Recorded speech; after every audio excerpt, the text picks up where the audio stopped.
Olá, eu sou o Sidmir Moreno e nós começamos hoje um projeto que talvez seja o projeto mais prazeroso de toda a minha vida profissional, porque eu vou falar de um assunto que eu não conheço algo mais nobre, pelo menos no plano terreno, que é a educação.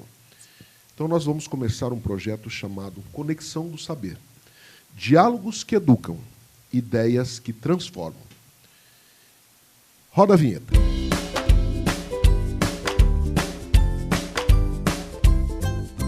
Neste episódio, eu vou falar com dois profissionais da mais alta qualidade. Márcio Rodrigues, Márcio do Criarte, e Vanessa Moura, que é a diretora-geral do Colégio Criarte. Por favor, fale um pouquinho da qualidade profissional de vocês. Sidmir, é uma alegria muito grande, uma satisfação estarmos aqui hoje, nesse podcast, na rádio formato de podcast, tratando de um assunto, como você diz, muito importante. De suma importância. É a base para tudo que nós temos na nossa vida e precisamos para a nossa vida. Sim. A educação, o conhecimento. Aquilo que a gente recebe advindo de professores, de mestres. Então é uma alegria e agradeço ao Oeste por essa abertura aqui e estarmos aqui hoje. É uma grande satisfação para a Oeste FM e para todos os profissionais que participam desse projeto. A educação nos dá a oportunidade de desenvolver a nossa sociedade. E precisamos muito nesse momento. Vanessa, por favor, apresente-se. Sim, eu sou Vanessa, estou na área de educação já há quase 24 anos. Iniciei como professora em sala de aula, porque professor e educador nunca pode assumir outros cargos, mas nunca vai deixar de ser o professor. Isso é essencial para quem ama e faz educação. Tem 10 anos que eu estou na direção pedagógica do Colégio Criarte, atuando ali com a gestão, com os professores, com os coordenadores. E é muito importante a gente ter esse espaço para conversarmos e discutirmos educação diante de tantos desafios que nós temos nos dias de hoje. Então, esse espaço aberto para a gente discutir e, principalmente, valorizar a educação é de extrema importância. Sim. Professor, a mais nobre de todas as profissões, porque todas as profissões passam por um professor, um médico, um advogado, um enfermeiro, enfim, todas as profissões precisam de um professor para lhes ensinar. Bom, agora nós vamos falar de algo muito importante para esse projeto, que são os nossos patrocinadores. Tá? Nós vamos falar do Colégio Criarte, tá? Que é o Márcio pode fazer essa apresentação como ninguém. Isso. Por favor, apresente o Colégio Criarte. Isso. O Colégio Criarte nasceu de um sonho de um casal de professores, educadores. O colégio já tem 34 anos, aí nós estamos indo para 34 anos. E o Criarte, ele atua hoje com excelência aí naquilo que ele precisa entregar para os pais. Um conteúdo completo, professores altamente comprometidos, uma direção pedagógica, coordenação totalmente atuante. A Vanessa está conosco lá, estão somente 24 anos, né, Vanessa? E nós estamos lá com esse propósito aí de mudar a vida dessas crianças, entregando ali para o vestibular, para o Enem, para uma forma integral. O Colégio Criarte hoje ele tem a educação socioemocional, ele tem um conteúdo, como eu disse, completo. Então é algo que nós trabalhamos com muito amor e carinho ali. Uhum. Temos também conosco, em forma, atividades aquáticas. Tá? Temos a papelaria Max Center e temos Catucci Uniformes. Então, todos eles fazem parte aí do nosso quadro de patrocinadores, aqueles que tornam possível esse projeto. Esse projeto só anda graças aos nossos patrocinadores. Mas agora nós vamos abordar, já com a primeira pergunta, ou pelo menos a deixa, para que vocês falem do cenário atual da educação no Brasil. Aliás, isso é algo que nos preocupa muito. Eu sei que o Colégio Criarte e outras escolas em Presidente Prudente entregam uma educação de qualidade, mas a educação pública no Brasil também preocupa. Então, nós também vamos abordar isso. Então, começo aí com o Márcio, por favor. Por uma questão de tempos hoje, e da forma que vem sendo, né? A nossa legislação hoje, a LDB, a 9394, é de 96, né? Isso. É de 96. E daí ela foi sendo trazida ao longo dos anos e com todos os desafios populacionais, geográficos que nós enfrentamos, e advimos de uma pandemia aí, há 5 anos atrás, isso hoje traz desafios gigantescos. A Vanessa traz números aí mais precisos, né, Vanessa? O que a gente tem, né, de cenário atual da educação, a gente precisa retornar um pouquinho no tempo para entender esse contexto. Se a gente pega a década de 70, por exemplo, o que nós tínhamos? Poucos que tinham acesso à educação, né? Era uma classe mais elitizada. Nos anos 80, a taxa de analfabetismo no Brasil era muito grande, de 25%. Né? E poucos tinham acesso ao ensino médio e ao ensino superior. Então, o que acontece na década de 90? A gente fala, né, da tão conhecida universalização do ensino fundamental. Aí nós temos a LDB, que é um marco extremamente importante nesse período, né, que são as leis de diretrizes e bases da educação brasileira. E junto a gente tem o Fundef, que é o primeiro fundo de financiamento do ensino fundamental. Sim. Depois, lá para os anos 2000... Tudo isso começou com Ruth Cardoso, foi isso mesmo ou não? Ou eu estou errado? Não, a LDB, em 96, quando ela foi já promulgada, ela já tinha anos de estudo. 13 anos de estudo. Ela teve 13 anos de estudo. Ela foi aquela que impulsionou, então? Isso. É uma pergunta, tá? Isso Sim, eu não sim, tenho conhecimento. sim. Tá? A gente começa com a Constituição de 88, né, que já traz e vem todo esse estudo. Essa é a questão. No Brasil, a gente tem todo um processo que, às vezes, é muito demorado e lento. Sim. Depois a gente fala da BNCC, que é de 2017, pegou pandemia e como a gente está hoje aplicando também. Então, a gente tem esse contexto. Nos anos 2000, aí a gente tem já o primeiro Plano Nacional de Educação do país, que vai nos trazer as metas de educação, da educação básica. Só que a gente não tem nenhum referencial de currículo ainda nesse período. Entendo. Tá? Aí vem o Fundeb, que aí é o Fundo de Investimento para toda a educação básica, que pega da educação infantil até o ensino médio. Então, nesse período, o que acontece? Aumenta o acesso à educação.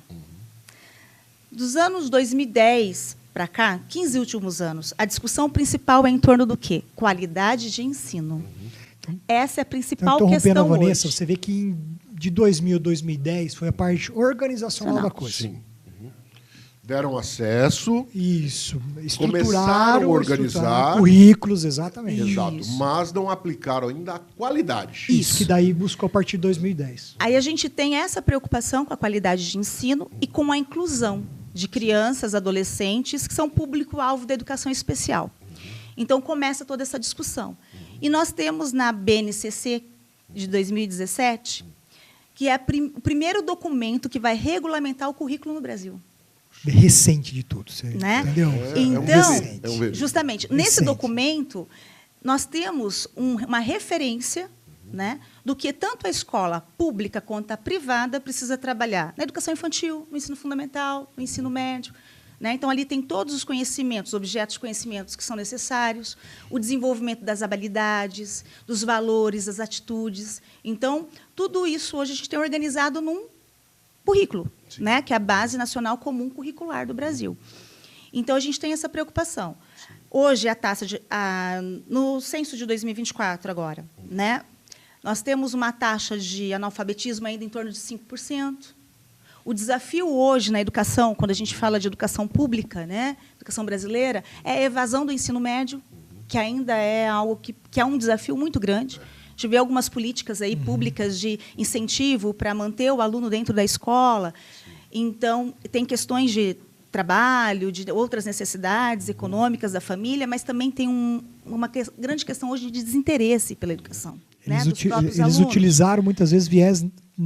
talvez não pedagógico algumas vezes, mas tudo no intuito de trazer esse aluno e manter dentro da escola. Então, porque ao passo que, desculpe interrompê-la, mas a princípio, lá em 96, a primeira preocupação era trazer a criança para a escola. Justamente. Quando nós falávamos aí de taxa de analfabetismo maiores de analfabetismo do que nós temos ainda atualmente.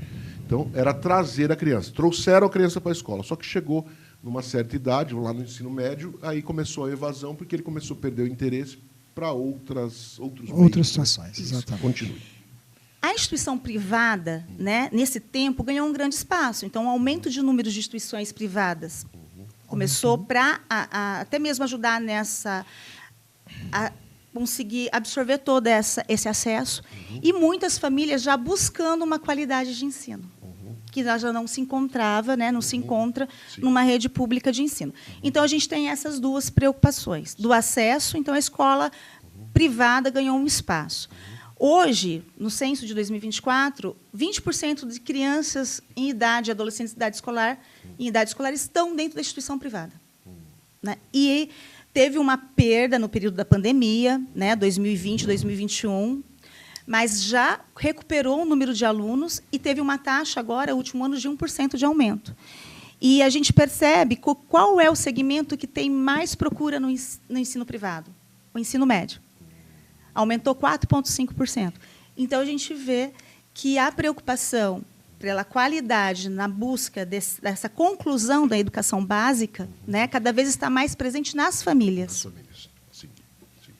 Eu acho que tudo isso se deve a tudo aquilo que o Brasil tem passado, politicamente, economicamente, porque é exatamente na educação que nós perdemos para países que, no início dos anos 2000, estavam no mesmo patamar econômico do Brasil. Aí a gente vai falar dos BRICS, né? Os BRICS é uma sigla bem atual, né? Está acontecendo muita coisa em torno dessa sigla. Mas todos aqueles pares dos BRICS, no ano 2000, eles estavam no mesmo patamar econômico. Porém, em especial, China e Índia, que são duas das 3 maiores economias do mundo nesse momento, investiram pesado em informação, em educação. Mas o sistema, de repente, o sistema organizacional deles, da educação, já estava anterior a nós. São 2 países milenários. Isso, né? Exatamente. Porém, a nossa Constituição de 88, né? Então, é algo tudo muito recente, vamos dizer assim. Então, por isso que, 2017, agora a BNCC. A BNCC dá o norte para as escolas, né? Então, é algo... Com um país, né, que a gente pensa no território brasileiro, com as diferenças regionais. Isso. Então, é muito importante a gente ter um referencial. Sim. Mas eu ainda insisto, desse patamar aí dos anos 2000, apesar de nós estarmos falando de 2 culturas milenares, Índia e China, né, a China, por exemplo, tinha uma barreira para que o pobre, mulheres estudassem. Tivesse um acesso. Então, a China tinha muito entrave, até por conta do regime comunista tal, que não permitiam. Porém, o que se investiu em educação, se você vê as principais universidades do mundo hoje, exceto, por exemplo, na Inglaterra, na Espanha e Estados Unidos, que a gente tem aí universidades renomadas, mas você pega as universidades na Índia e na China se destacam hoje no âmbito mundial. Ou eu estou errado? Não, assim, não está, né? Mas uma questão que a gente observa muito, né, que no Brasil, quando a gente pensa nas políticas públicas, na minha visão particular, e que eu compartilho com vários colegas de trabalho, é que falta muito a gente conhecer a realidade do nosso país e essa diversidade para atender à real necessidade. A gente vê várias situações que acabam sendo modismos dentro da educação.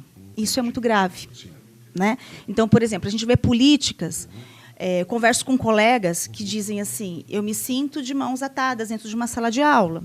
Um educador, um professor, que é comprometido, que a gente conhece, que a gente sabe o empenho que tem, né, e o amor que tem pela educação. Tem o interesse de entregar a excelência. Tem. Justamente. Quer fazer o melhor. Ele entra mas na ele sala de consegue. aula, ele recebe um programa de aula pronto, no qual ele tem que desenvolver num determinado tempo de aula. E ele não tem a autonomia para poder adaptar, de trazer para a realidade daqueles alunos que estão na sala de aula dele, né, e fazer que, de fato, esses alunos avancem e se desenvolvam.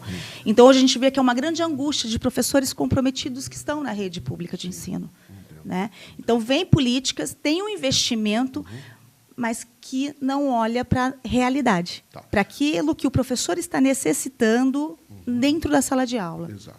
eu quando fiz essa... É uma pergunta mesmo. Quando eu falo se eu estou errado, eu estou porque eu estou falando com duas pessoas que vivem, né, esse universo da educação. Então, é uma pergunta mesmo, não estou assim impondo.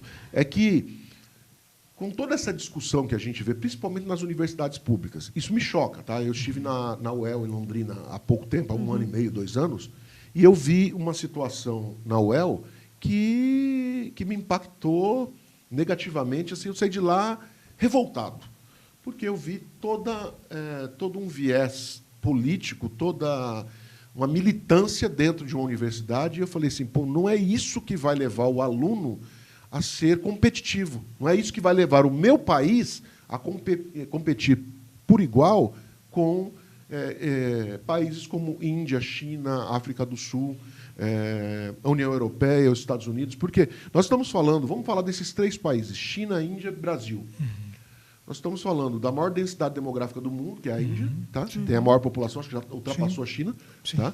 Num território até menor que o da China. Da China também, ambos têm 1 bilhão e 500 milhões de habitantes. E o Brasil tem 210, 220 milhões de habitantes. Então, é bem mais fácil, num território desse tamanho, com tranquilidade, você entregar qualidade de vida do que esses outros países. E aí você vê a economia. Por quê? Tudo isso se deve à educação. Então, é onde... o ano de 2022, existia uma discussão gigantesca em torno da qualidade da educação. Quer dizer, 20 anos de um governo não destruíram a qualidade, eu acho, da educação. Por mais... Por favor. Então, a parte organizacional no Brasil, que você falou, geograficamente não ajuda muito, apesar de ter uma população bem menor do que esses países que você citou. Mas a legislação, parte dela vem federal, mas o cuidado da educação infantil vem das prefeituras municipal. O fundamental, parte dele vem do Estado ou parte vem do município. E o ensino médio vem do Estado. Então, muitas vezes, a comunicação a atuação junto à legislação, ela não colabora. Foi o que a Vanessa falou. Não tomaram cuidado com as questões da regionalidade ali, das especificações de cada região, e a não conversa entre essas 3 esferas é o que ocasionou. Em relação às universidades, a questão da política dentro das universidades, ela não colabora nada com a formação, foi isso que você falou. E muitas vezes elas foram tomadas de alguma forma para um lado ou para o outro lado. E os alunos, eles entram na faculdade, você citou o UEL, né? São cursos excelentes, são cursos fantásticos. Com avaliações, referências. As avaliações são excepcionais, nível de corpo docente, né? Até mesmo estrutura, que em algumas universidades públicas está faltando um pouco mais de investimento para manutenção, a gente sente, a gente vê isso, porque nós levamos nossos alunos nas universidades. Né? Esse mês mesmo a gente vai para a UEL com os nossos alunos. Com os alunos. E aí corrobora com aquilo que você acabou de falar, essa falta de investimento, com uma atuação ali do que não deveria estar lá dentro, ela acaba não ajudando na formação, indo para um caminho que não é interessante. Eu acompanho aqui no Instagram um jovem, eu não me lembro o nome dele. Agora, às vezes, estou correndo ali no final do dia e eu vejo que ele chega lá, rasga cartazes, o pessoal quer agredir. Eu acho que são universidades em São Paulo. Isso. Então, quer dizer, aquilo que era referência, a gente está falando de UEL, UEM em Maringá, nós estamos falando da USP, da Unesp. Né? Isso era referência. Meu irmão é fisioterapeuta. Ele se formou, ele começou estudando na IMESP, na época que era municipal, que era a Escola de Educação Física e Fisioterapia de Presidente Prudente. E foi uma luta para eles conseguirem unificar a IMESP e conseguiram transformá-la num campus da Unesp. Então, ele se formou na primeira turma de fisioterapia da Unesp, ele se formou em 1987. Então, era uma luta para que tinha peso aquele diploma. É como algumas universidades hoje, vale a pena você se formar ali, porque ali você tem mais uma colocação no mercado mais garantida. Vamos dizer. Porque, e hoje o que a gente vê é triste. É triste. Sim. Essa militância, né? Isso. Mas a universidade não é isso, não é essa militância. Isso que a gente precisa entender. Né? Eu venho de Unesp, né? A gente tem colegas que atuam, nós temos alunos que entram na Unesp, que entram na UEM, aqui em Maringá, até mesmo pelo vestibular seriado, que é um programa que a gente estimula muito, o UEL também, e outras universidades federais do Mato Grosso, de Minas. Então, a gente tem alunos frequentando.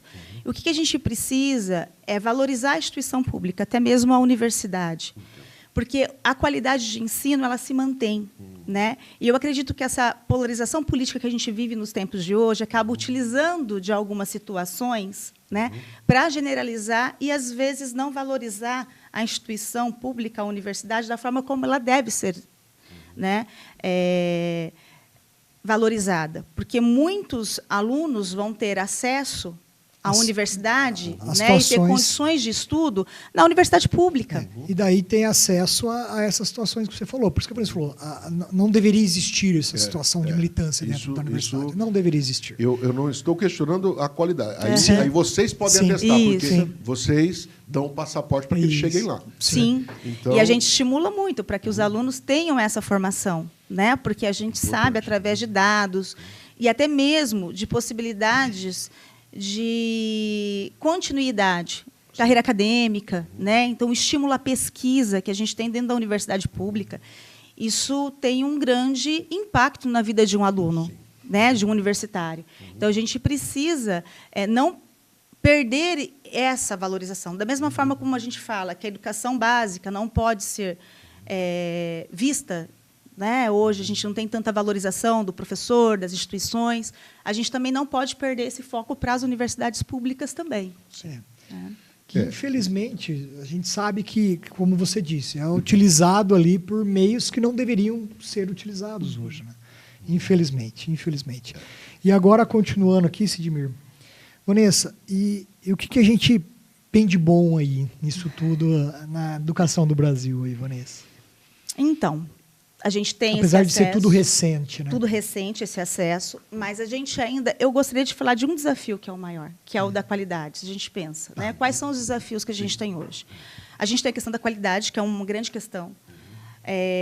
Na avaliação do PISA, que é um programa internacional que avalia, são 81 países que participam, o Brasil está abaixo da média, né? Sempre esteve e continua abaixo da média. Então, isso que a gente precisa estimular. Então, a gente pega... São alunos de 15 anos que são avaliados, né? Aos 15 anos, e é avaliado a área de matemática, leitura e ciências, o básico. Então, a gente está entre a casa do 60º, 50º, em cada uma dessas áreas, habilidades avaliadas. Então, é algo que precisa ainda ser muito olhado, né? Muito visto. Subimos algumas casas aí na última avaliação, mas nada de forma significativa que pudesse ter um impacto, né, maior, porque tiveram alguns países que, pós-pandemia, conseguiram acelerar um pouco mais, né, e avançar um pouco mais nesses resultados. E a gente ainda continua num caminho um pouquinho mais árduo aí para conseguir bons resultados, né? Eu costumo dizer que eu sou um crítico, mas eu sou um crítico é a tal da crítica construtiva. Sim. Eu comecei a trabalhar muito cedo e eu corri boa parte do Brasil. E eu conheço a capacidade do povo brasileiro. Sim. Sem distinção. Se você vai para o Nordeste, é um povo de uma resiliência e de uma capacidade, de um poder intelectual. Agora, quando se investe num povo desse, aí os resultados são fantásticos. Então, isso me maltrata. Tá? Eu estou já com uma idade de 52 anos, tenho mais tempo para trás do que para frente, né? E eu gostaria de ver esse Brasil uma potência, porque nós temos tudo para se transformar numa potência. E para transformar esse país numa potência, somente a educação. A educação. Sim. Vanessa, a gente viu aí, traz os pontos positivos, apesar dos desafios aí, conseguimos encontrar aí? Conseguimos, com certeza, né? O que a gente busca hoje é um uso da tecnologia consciente dentro da educação. Então, a gente tem que trazer esse recurso para dentro da educação, mas de uma forma consciente. A tecnologia ela tem que ser um instrumento do professor. Sim. Né? E agora, com a inteligência artificial, né, eu digo que é um desafio muito maior. Porque o que a gente tem hoje, ainda enquanto desafio, que a gente precisa valorizar? Os professores. Existe uma perspectiva de um apagão de professores. Isso é muito grave no país, né? Então, existe uma pesquisa do Instituto de Ensino Superior que diz que, em 2040, faltarão no Brasil 235 mil educadores.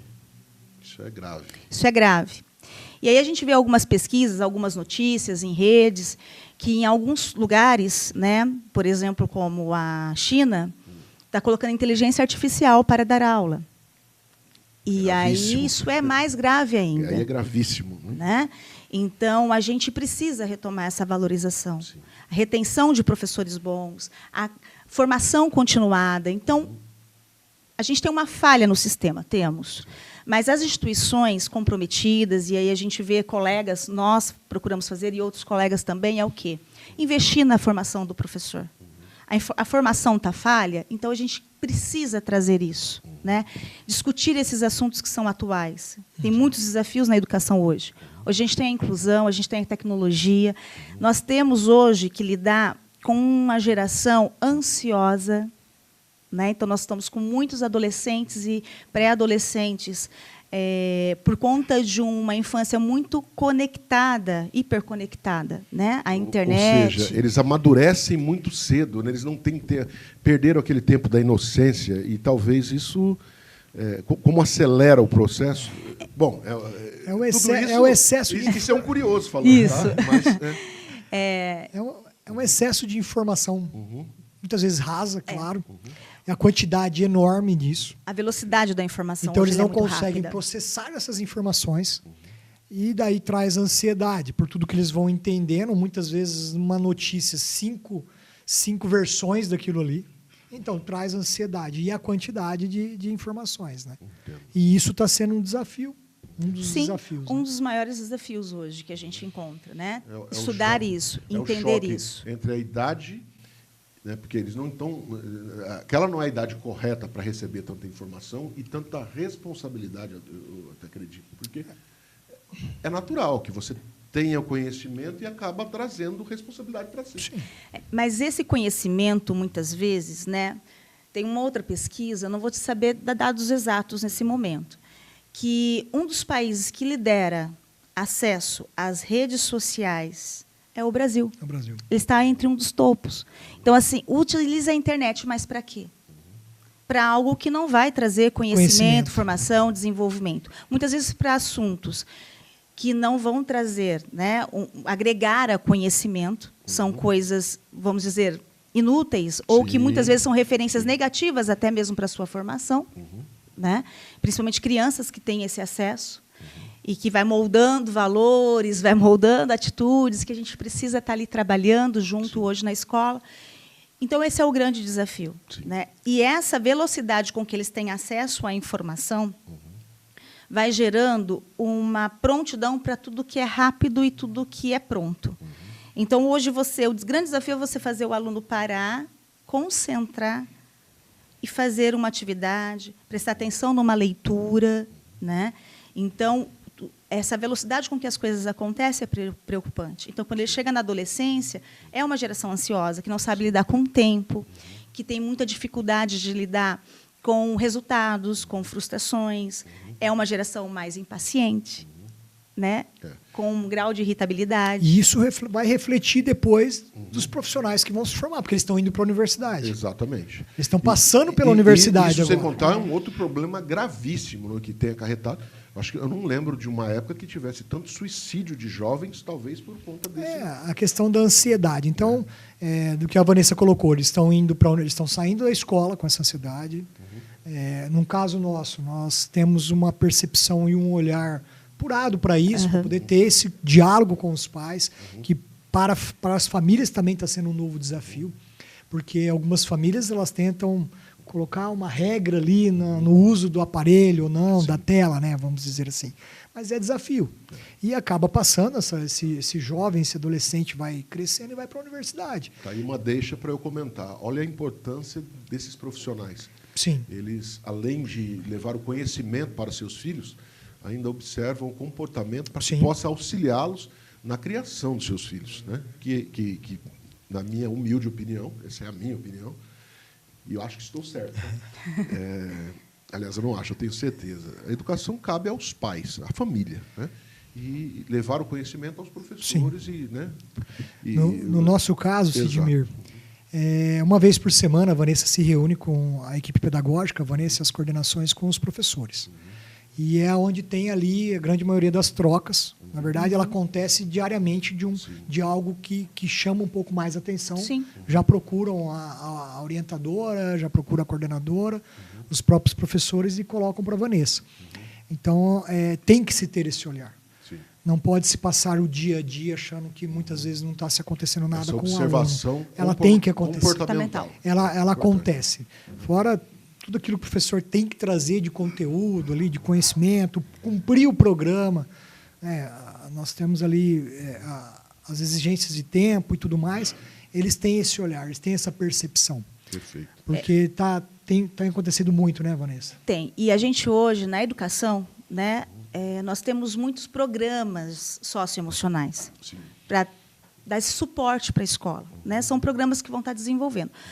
Isso é algo mais recente, nos últimos 4, 5 anos, que começou-se a falar mais, né, de uma forma mais intensa sobre os programas socioemocionais.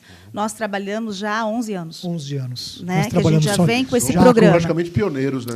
Isso, com esse programa, né, que busca ter um momento dentro do currículo para se discutir, para se trabalhar, um momento com o aluno. E hoje, com a BNCC, é um conteúdo curricular. Então, hoje, trabalhar valores, atitudes, a parte emocional, hoje é conteúdo escolar também. Só que o que é importante a gente entender que esse trabalho ele é feito com parceria com a família. E é preciso. Né? Quando você coloca assim, né, na minha opinião, a educação, e precisa ter. Porque o que a gente observa? Esse contato que a gente fala, que é da socialização primária, que está dentro do ambiente familiar, ele não pode ser terceirizado. A gente entende que as famílias hoje também têm um ritmo diferente. Né? Muitas vezes a criança precisa ficar na escola em período integral, porque os pais precisam trabalhar, têm os seus afazeres, mas é importante, naquele tempo que você tem, que seja de qualidade. Né? E que essa formação seja algo que vai contribuir, vai somar entre família e escola. Perfeito. Né? Porque terceirizar para a escola, a gente sabe que o resultado não vai ser muito bom. Né? Não vai ser o e resultado hoje, desejável. A escola se negar a trabalhar isso enquanto currículo, nem pode. Porque existe uma base curricular que nos exige. Mas os educadores, diante da necessidade e a preocupação, a gente tem que... Né? Porque se a gente não cuida dessa questão, a gente não consegue trabalhar a parte cognitiva também. Sim. Então, a gente precisa ter esse cuidado. Bom, aproveitando a deixa, vamos falar mais uma vez dos nossos patrocinadores. Temos o Colégio Criarte, nós temos Informa Atividades Aquáticas, nós temos Catucci Uniformes e Max Center Papelaria. O Bolinha vai rodar o comercial aí, porque o Bolinha é o cara do comercial, aquele que faz acontecer. Tá bem? Vem ser Criarte. Educação infantil, ensino fundamental e ensino médio. Mais de 30 anos de tradição. Criarte. Está buscando uma forma divertida e eficaz de se exercitar? A Informa tem tudo o que você precisa. Natação infantil e adulto, hidroginástica, water bike, bike na água, musculação e muito mais. Não perca mais tempo. Junte-se à família Informa e descubra o prazer de cuidar da sua saúde. Camisetas e uniformes personalizados. A Catucci Confecções é referência na região. Camisetas escolares, camisetas religiosas, esportivas e moletons. Estampas de alta qualidade, conforto e estilo. Catucci Confecções. Sua marca, seu jeito. Aqui na Max Center tem tudo o que você precisa. Material escolar, escritório e muito mais. Qualidade, variedade e aquele atendimento que faz a diferença.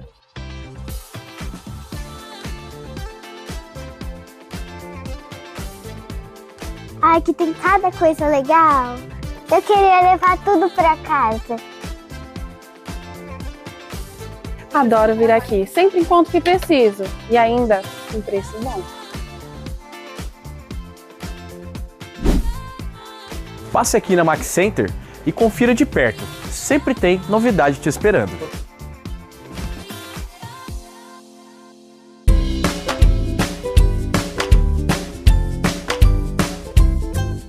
E agora nós voltamos com o terceiro bloco do nosso primeiro episódio, né, do Conexão do Saber. E nesse terceiro bloco nós vamos falar de histórias que inspiram. Por favor, estejam à vontade. O tema é livre, é? Antes de eu passar para a Vanessa, uma das histórias é a minha própria história. Filhos de educadores, meus pais professores universitários, professores do ensino regular.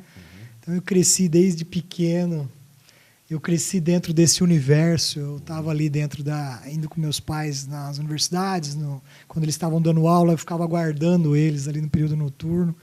Então, isso foi me trazendo a paixão e fui construindo isso daí. Você cresceu no ambiente. Eu cresci no ambiente. E depois, quando eles fizeram aí a concepção da escola, lá em 1991, com a minha primeira formação no direito, eu falei, é uma oportunidade para ir na área administrativa. E depois nós fomos aprimorando aí pedagogia e vivendo e convivendo com pessoas com muita experiência, né? Como a Vanessa, a própria dona Darcy, né, Vanessa? Trabalhou muitos anos conosco ali. Nossa referência. Eu tive excelentes professores trabalhando junto ali e aprendendo. Então, para colocar uma história agora que passou por nós, Vanessa, o que você coloca? Passou por nós? Isso, de sucesso. Tem muitas aí. Histórias, né, que marcam. Eu fico agora procurando essas histórias. A gente pensa em estilos de aluno diferentes, né? Então, sempre tem um aluno, tem uma história que me marcou muito, um aluno muito comprometido, que o projeto de vida, que hoje é obrigatório na escola, a gente já trabalhava na OPE, e ele já sabia o que ele queria, né? Ele já tinha isso. E a escola, ele teve como um apoio, um acolhimento para esse projeto dele. Hoje, ele é formado em Direito, numa instituição privada aqui de Prudente, né? E hoje ele é integrante da Comissão Interamericana dos Direitos Humanos. Ele é recém-formado. Ele é professor da Universidade de Já. Então, quando a gente consegue, né, auxiliar, contribuir para um projeto de vida de um aluno e ver que, tão em pouco tempo, ele já tem tantos resultados positivos, né, e a gente mantém contato pelas redes sociais, né, e a gente sempre está vibrando junto, né? Então, isso é muito... A gente saber que a gente pôde, né, de alguma forma, contribuir para esse momento. Né? E tem aquelas histórias também do desafio... né? Eu ia perguntar, porque assim, você já bateu no olho e falou, não, esse cara ele é obstinado. Isso, então ele tinha um projeto. Ele vai fazer, ele tem um projeto, a gente vai caminhar junto, ele vai desenvolver. E aquele caso que é surpresa? Surpresa, por exemplo. Você bateu o olho e falou, a gente bate o olho sem futuro, né? Mas quando você vai olhar lá na frente, o cara surpreende de tal maneira que o futuro é brilhante. Né? Eu tenho... Tem um caso de um aluno, ainda até que, de certa forma, um pouco recente, e eu denominei ele, junto à turma, que era o nosso aluno superação. Um aluno que entrou conosco no ensino médio, veio de uma realidade, infelizmente, com uma defasagem de conteúdo muito grande. Né? E, para caminhar no ensino médio, numa instituição privada, com o currículo que nós temos, é um desafio muito grande. E um aluno, juntamente a isso, com um quadro de transtorno de atenção. Poxa. Né? E ali, o primeiro ano que ele entrou conosco, finalzinho do ano, já não vou dar conta, abandonando, desistindo. E a gente sentado, eu sentei com a mãe, conversei, e eu falei, deixa eu conversar com ele mais uma vez. Eles estavam já dispostos a voltar para aquela realidade onde ele conseguiria ter um resultado mais fácil. E eu lembro que eu disse assim para ele, olha, eu não te garanto que vai dar certo, mas eu te garanto que a gente não vai largar sua mão até o último minuto. Até a última recuperação final, nós estaremos de mão dadas. Confesso que essa história me arrepia, assim, e emociona até, né? Sim. Até mais do que o outro. E ele passou de ano, ele foi para o segundo ano do ensino médio. No segundo ano, tinha algumas dificuldades pela defasagem, mas já não ficou tanto de recuperação final. E terminou o terceiro ano direto. Então, naquele ano, quando a gente sempre faz uma premiação simbólica do aluno que teve o melhor resultado da sala, lógico que teve aquele aluno que, pelas médias, competências, mas a gente não deixou de falar do nosso aluno superação. E foi algo que é muito impressionante, porque não é só a gestão e os professores, o corpo docente que abraçou a causa. Os colegas também. Sim. Eu acho que isso é formar. Isso Né? Isso é formar para a vida, não é só para o vestibular ou para a faculdade. Então, é a história que marca. E, recentemente, ele esteve na escola, né, para pegar atestado de matrícula, porque entrou na universidade. Poxa. Então, a gente se sente assim, fazendo realizado também ali. E quando a gente vê também muitas coisas que marcam, por exemplo, hoje, a gente tem muitos filhos de ex-alunos na escola. Muitos. E eles vêm e buscam assim, né? Que eles têm esse carinho de chamar de pro, nem de diretora, e eu gosto muito, porque, como eu disse, a gente é professora a vida toda, né? O pro, eu trouxe meu filho aqui porque eu quero ter o mesmo cuidado que vocês tiveram comigo. Então, isso é um atestado de carinho, de conhecimento, de confiança. De tudo aquilo que... De confiança. Mesmo, de tudo aquilo que a gente acorda de manhã para fazer. E mesmo diante a tantos desafios, tantas coisas novas que a gente tem que aprender, que a gente tem que estudar, que a gente tem que se debruçar. Às vezes erra aqui, acerta do outro lado. Então, é uma construção. Né? E a gente receber, ou um aluno que vai começar a aula no dia seguinte, manda uma mensagem para você à noite e diz assim, pro, lembrei de você, amanhã é minha aula do jaleco, né, de medicina. Estou aqui. Então, são situações que a gente guarda e é o que nos motiva a continuar na educação diante de tantos desafios. Ver a responsabilidade, né? Uma criança de 3 anos, Sidmir, nós entregando ela para um início de um sonho dentro de uma universidade, como a Vanessa colocou. São N casos. Nós temos um caso aqui do nosso patrocinador aí, a Informa. De quem que é a Informa hoje? Do Renan Porto. Renan Porto. Temos história do Renan Porto. Renan Porto, nadador, de Marília, precisava vir para Presidente Prudente. E daí o Pepe precisava que algo fosse vantajoso para demonstrar para os pais para vir para Presidente Prudente. E depois eles vieram em 2, o Renan Porto e o Tiago. E o Renan Porto se tornou empresário hoje, a academia dele, apoiando o projeto Conexão do Saber. Muito obrigado, Renan. Olha. E o outro aluno que veio junto com ele, estávamos na inauguração ali no Centro Olímpico da Piscina Nova, sentou um rapaz ao meu lado, e estava ali na inauguração, todos ali os protocolos, e ele olhou, você é o Márcio do Colégio Criarte? Eu falei, sou o Márcio. Me chamo Tiago. Eu vim de Marília e eu estudei no seu colégio ali para fazer o ensino médio. E é o Tiago Teixeira Simon, representou o Brasil nas Olimpíadas. Poxa vida. Então, você vê que são histórias de são histórias. Olha, veio de Marília. Marília é uma escola de natação. Sim. Eu sei porque eu sempre gostei da natação. Eu acompanho os esportes olímpicos desde a minha infância. E Marília sempre foi uma escola assim, que competiu de igual com o Prudente, né? Principalmente a equipe do Iara Clube de Marília sempre foi uma equipe de excelência.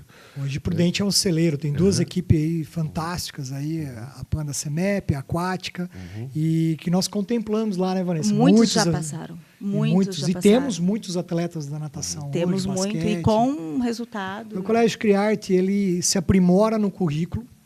Ele cobra o que precisa ser cobrado, um material denso hoje. Nós trabalhamos com material PH, de sistema da Somos de Educação. Mas nós apoiamos aí e incentivamos a questão do esporte. Como eu disse, nós temos aí os atletas da natação, né, Vanessa? Basquete, judô. natação, judô.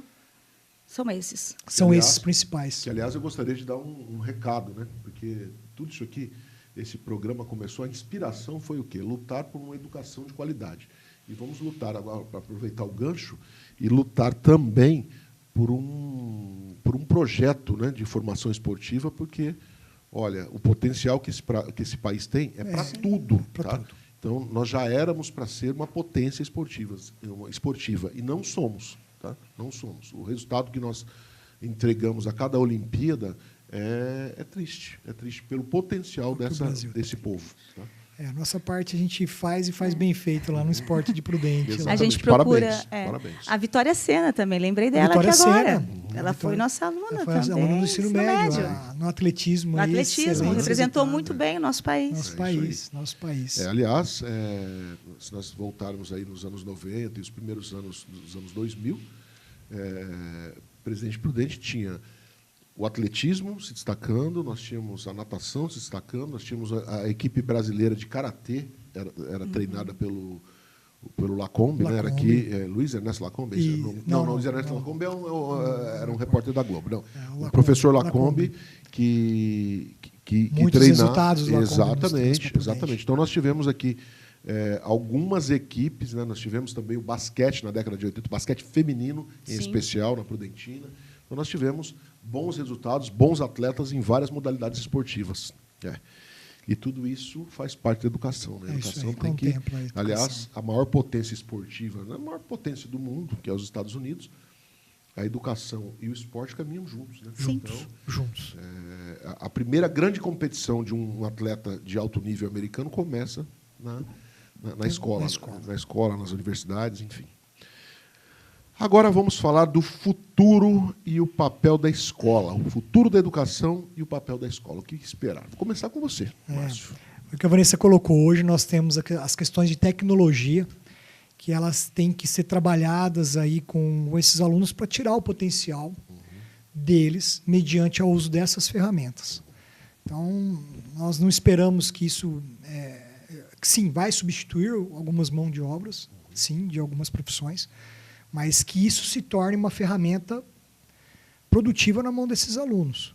Então, o desafio é adequar, e é uma realidade para hoje, nós não estamos falando nem de futuro. Né, nós temos aí com uma ferramenta que os nossos alunos já utilizam, a Vanessa vai poder falar, e já temos novidades aí para o ano que vem em relação a isso, que eles vão trilhar o caminho do aluno aí através da inteligência artificial. Isso.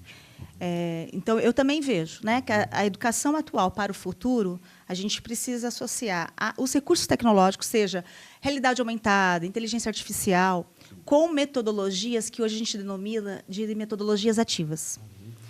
Nessas metodologias, o aluno ele tem um papel bem efetivo com relação à participação para a aprendizagem. Né? Então, é uma prática, a gente substituir a memorização pela prática do conhecimento. Né? E, nesse processo, com recursos de tecnologia, são elaboradas trilhas de aprendizagem personalizadas para cada aluno. Então, hoje, a gente busca na educação isso, atender cada vez mais o aluno de maneira personalizada. E a tecnologia pode contribuir para esse tipo de acesso, né? E, com isso, a escola tem que trabalhar muito a autonomia do aluno para dar conta de tudo isso. Eu brinco com eles, né? O que eu digo na sala de aula, vocês têm que ser mais inteligentes do que a IA. Né? A gente tem a IA ao nosso favor. Exato. Isso. Mais uma vez, eu vou usar a deixa. Eu acho que a tecnologia ela ajuda muito, porém, nós temos que estimular o ser humano a colocar toda a sua capacidade, porque nada substitui o ser humano. Tá? O ser humano foi a máquina perfeita criada por Deus. Sou eu, cristão, então não vou negar a minha convicção. O ser humano, não existe nada mais perfeito do que o ser humano. Agora, se a gente pode usar a tecnologia a nosso favor e estimular toda essa capacidade que nós temos, então vamos usar. Né? Esse daí tem que ser um caminho, como a Vanessa disse, né, dessa trilha aí para eles poderem ver que eles utilizando o conhecimento deles, eles vão alcançar algo através e não substituir ali os pensamentos deles, as ideias deles. Então, isso já é uma questão de reforçar algo para o bem ali. Sim. Hoje a gente já tem no nosso sistema o PLU, que é a inteligência artificial para o aluno. Mas ela é toda regulamentada, né? E tem todo um cuidado com idade, limites e métodos. Isso. E aquilo que a gente sempre diz, né? Olha, o inteligente é você. Você tem que ser mais inteligente, mais atencioso do que a IA. Né? Porque você tem que saber analisar o que a inteligência artificial está te trazendo. E pensarem, Márcio, que simplesmente usar uma calculadora era um artifício que nós tínhamos na... Mas a questão da inteligência artificial é um caminho sem volta, é um caminho que... Não dá para negar dentro da educação mais. Essa inteligência artificial que nós utilizamos hoje, ela é recente. O ChatGPT ela é de 2023 para cá, de novembro. Sim. E a gente vê que isso está cada dia mais se tornando aí autossuficiente, que ainda não acreditamos ainda que estamos ali. Pelo contrário, ela está começando, né? Então, precisa ter a consciência de como esses alunos vão estar usando, né? As ferramentas, como eles vão estar utilizando. E sempre buscando esse desenvolvimento de um senso crítico em cima de toda essa utilização. Isso é essencial. Essencial. Tá. Vamos falar de algo que é muito importante para que a gente possa aí ganhar engajamento. Ó, aqui embaixo, se você olhar aqui na barra embaixo, nós temos aqui inscreva-se no canal. É muito importante que você inscreva-se no canal, porque a gente precisa demonstrar aí a importância que vocês dão a esse conteúdo. Foi feito para você. Se você está assistindo é porque você tem interesse na colaboração da educação, na formação dos seus filhos, ou na sua formação profissional. Então, inscreva-se no canal e deixe seu like também, que é importante a gente demonstrar toda a importância que esse programa tem para você. Isso, o Conexão do Saber, estamos estreando hoje, né, estamos estreando hoje. E essa mesa aqui nós vamos trazer assuntos muito relevantes e importantes aí para a educação. Sim. A gente está dando início para que isso tenha uma continuidade aí e assuntos de mais variados. Ensino superior, a própria inclusão, que nós precisamos conversar sobre isso daí. A tecnologia, conteúdos de ensino superior, tudo vai se passar aqui no debate por essa mesa aqui, a conversa. Temas não faltam. Eu espero que aqui seja o início com nós, né? E que no futuro, de repente, nem estejamos mais aqui, mas que esse programa, esse canal continue trazendo a colaboração e o conhecimento a cada um de vocês. E aproveitando, já que nós estamos falando no futuro, o próximo programa, o próximo episódio, o que nós vamos abordar, Márcio e Vanessa? Por favor, falem aí. São temas, é um tema muito relevante, que é a questão da inclusão. É relevante e importante. Precisamos tratar desse assunto, precisamos colocar os caminhos que existem hoje para esse tipo de situação, porque é de extrema importância. Né, Vanessa? Sim, hoje a educação inclusiva, né? A gente tem leis que regulamentam, isso é importante a gente entender, e que nós, instituições sérias, que buscam desenvolver uma educação de qualidade, a gente não pode deixar de atender, né? E, ao mesmo tempo, toda a estrutura e todo o cuidado que isso precisa, de todo o envolvimento da família junto nesse processo, dos especialistas que acompanham essas crianças, tem que estar junto à escola, né? Porque quando a gente consegue trabalhar de uma forma multidisciplinar, envolvendo todos os profissionais especialistas, quem tem a ganhar com isso é a criança. É a criança que está na sala de aula regular. E o que a Vanessa disse, muitas vezes não é por uma exigibilidade, mas muitos se cumprem pela exigência. Sim. E não deve ser assim. Por isso que eu digo que é um assunto importante e que nós temos que conversar sobre isso. E, para isso, nós vamos trazer profissionais para poder nos colocar como isso deve acontecer. Então, no próximo episódio, não perca. Nós teremos aqui, nós vamos falar da educação inclusiva. Tá? Então, chegamos ao final do primeiro episódio do nosso Conexão do Saber. Muito obrigado pela audiência e até a próxima semana, se Deus quiser. E teremos ali o Bolinha cortando, o Fábio também, que é nosso colaborador. São profissionais de alto nível. Muito obrigado pela participação de vocês. Obrigado, Márcio. Obrigado, Vanessa. E até a próxima semana com Conexão do Saber.